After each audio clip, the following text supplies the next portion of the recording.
Smackdown Rapid Recap with Bobby Monsoon 215. Now, I know y'all used to the original mic setup, but it's some technical difficulties going on, so now we're going with an alternative option, but I'ma still bring you this recap. We're gonna go right into it. Tiffany Stratton versus Bianca Belair to start the show off. Queen of the Ring match to see who advances to the next round. Now, they had a great, solid match to start the show off. Tiffany Stratton, cocky as Tiffy Tom. She boasted on Bianca, flexing, slapping her in the face. She has momentum the most of the match. Bianca selling a knee injury heavily that she sustained last week.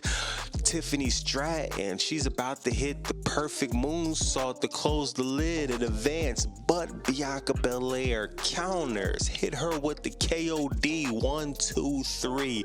Bianca Belair advances to the next round in the Queen of the Ring. Now you have a lot of the internet marks that are complaining, that are very upset that Bianca Belair went over Tiffany Stratton. Tiffany Stratton has a long way to go. Bianca Belair is on another level. She's the EST. Tiffany Stratton is a great talent. Rookie of the year. It's okay for her to lose. She most likely gonna go over at Money to the Bank. Hold your horses. She still looked good. She loses this match though. Bianca Belair advances in the Queen of the Ring. Now it's going to be very interesting what happens next. Next, we got Toma Tonga versus LA Knight to see who's going to advance in the King of the Ring. Now, WWE has put in a lot of equity with Toma Tonga so far. He straight skipped the NXT process. He goes to the tippy top to WWE hottest storyline, which is the Bloodline with Roman Reigns, the Wise Man Paul Heyman, and Solo Sikoa. He's been doing exceptionally well. He's actually exceeded expectations so far. He already had a classic match at Backlash with Solo Sikoa, Randy Orton, and Kevin Owens. A lot of people calling that the match of the night, and he's doing pretty good in the King of the Ring so far. He goes against the megastar LA Knight. They have a solid match. He's about to lose, but his brother saves the day, pulls him from under the bottom rope out the ring, saving him from a loss. Now, LA Knight gets in an altercation with his brother. He kicks him. He starts popping, talking trash to Solo Sikoa. He gets back in the ring, but gets hit with a reverse STO. 1, 2, 3. Toma Tonga beats the megastar LA Knight. Now, there's a lot of people on Twitter and online saying that they knew LA Knight was going to lose. I'm not one of them. I thought LA Knight was definitely going over, but Toma Tonga beat him. And this is what I like about the King of the Ring and Queen of the Ring tournament this year. They keeping a lot of people on their toes. We don't know which way they're going to turn. Toma Tonga beating LA Knight was a shocker to not only me, to a nice amount of people. But like I said, I see a lot of people saying they knew LA Knight was gonna lose, but we'll see what happens with that. Now, just to segue into something and to add something to this. Okay, Toma Tonga went over him, but they planted a seed between LA Knight and Logan Paul. Now there's rumors that LA Knight and Logan Paul are set for a showdown in Cleveland at SummerSlam, where they might have LA Knight win the US title at SummerSlam, which will be a great story. But as I said, there's rumors. Don't quote me on that. So I'm just telling you what I heard and what SmackDown planted the seed with, because Nick Aldis had a segment backstage where he's talking to LA Knight, then he's talking to Logan Paul, and they cross waves, and they have a segment where they're staring at each other for a few seconds, and LA Knight got his eye on that US title. So they're planting that seed right there. Let's see what's gonna happen with that moving forward. Next, we got Cody Cody Rhodes and Logan Paul contract signing for the title versus title match in Saudi Arabia at King of the Ring. Logan Paul comes out, he is getting booed out of the building. I'm talking about to the level of Dirty Dominic Mysterio. The boos was so loud, it seemed, in Jacksonville. Cody Rhodes, he comes out, he's getting over like Stone Cold Hulk Hogan, The Rock. He's getting so much love in that building right now. It's kind of crazy. Jacksonville has a special place in their heart for Cody Rhodes, and you could tell by watching this. The segment starts off. Now, let me add this into it too. Logan Paul comes out with his entourage, a bunch of random dudes, and he got a dude in a gray suit who's supposedly supposed to be his lawyer. I'm not sure if he said his name or not, but he's supposed to be his lawyer. He's coming out there. Logan Paul starting to setting off like, yo, man, all right, this contract is pretty good, but it's one thing that shouldn't be in here. So he takes the contract and rips up the contract. The crowd yells, "You can't read, you can't read." So Logan Paul is selling it, acting like he's mad. He's like, no, I could actually read, but I never said I was putting up the US title. Now everybody's looking confused, like, huh?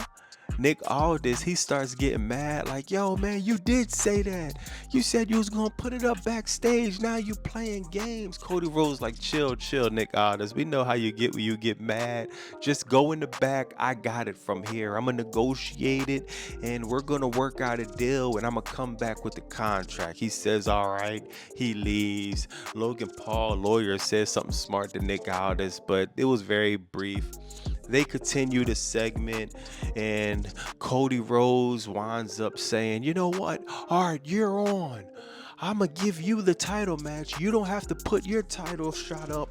He signs the fucking contract, all aggressive. Now, WWE continues to book Cody Rhodes as probably the most gullible WWE superstar to ever live.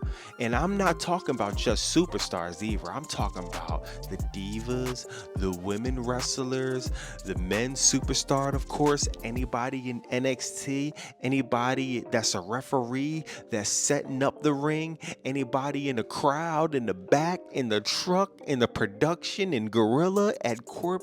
They're setting Cody Rhodes up to be the most gullible person in all of WWE. I don't know why they book Cody Rhodes like this. It's completely ignoring. It's like he doesn't even try to make Logan Paul put up the title. He doesn't even try to make him stick to what was agreed, which was title versus title. Okay, I'm gonna sign it here.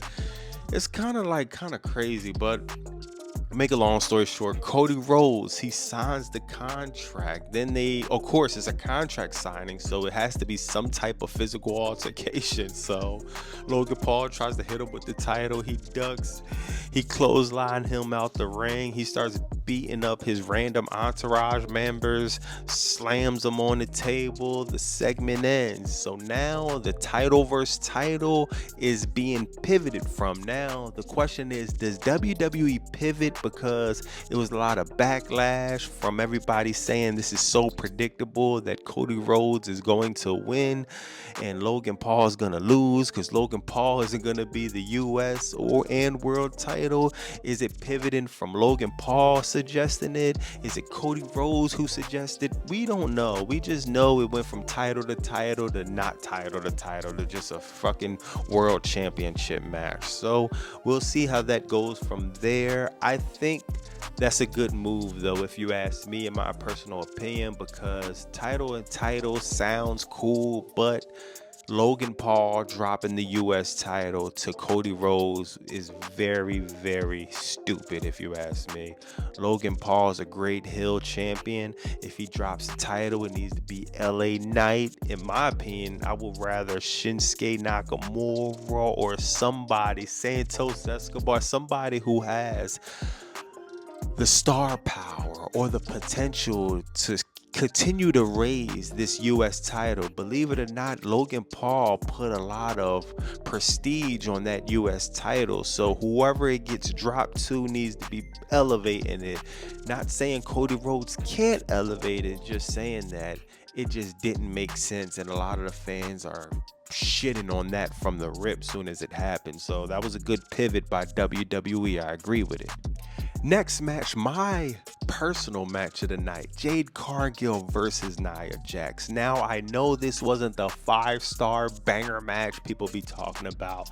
This wasn't Will Ospreay and Daniel Bryan's son. It wasn't that level of a match. But the storytelling in this match was impeccable. Jade Cargill versus Nia Jax. There's a segment in this where Nia Jax, she looks at Jade Cargill's daughter, because her daughter's in the front row, and says, "Your mommy sucks." Jade Cargill says, "No, she doesn't." Incredible. Jade Cargill's daughter did an incredible job acting. Nia Jax, incredible job as a heel, as she always does. And that was the catalyst for Jade Cargill to lose.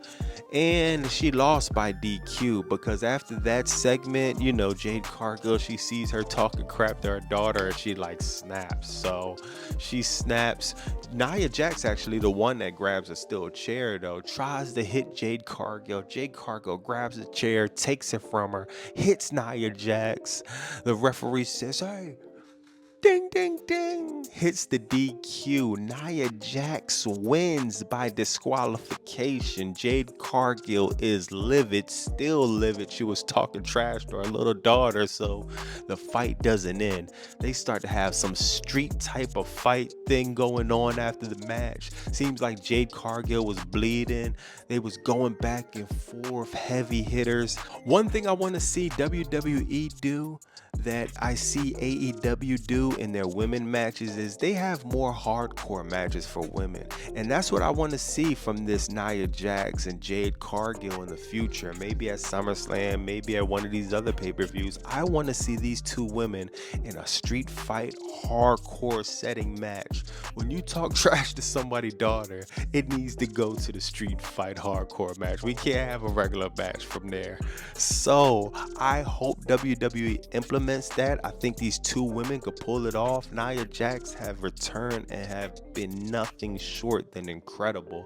Jade Cargill, one of the great generational talents WWE have. When these two clash, it will be epic, and I think they need to raise the stakes, make it a street fight match, and that would be great visually. Next, you got Legado del Fantasma versus DIY. The second DIY came out, I just popped. You know why? They left the DX gimmick at home. If you watch my channel, you know that I was bitching about that, complaining vigorously about that. Like, yo, I hope they drop this gimmick because it sucks. It's not original. It's lazy writing by the WWE. It's horrible creative. We already had one DX. We don't need another one. They dropped the gimmick. They came out with their regular colors. They're building, they're creating their own identity. I want them to stay on that path. I believe this was for a #1 tag team title contender match. I'm not 100% sure. I don't remember them saying it. I just remember them being out there.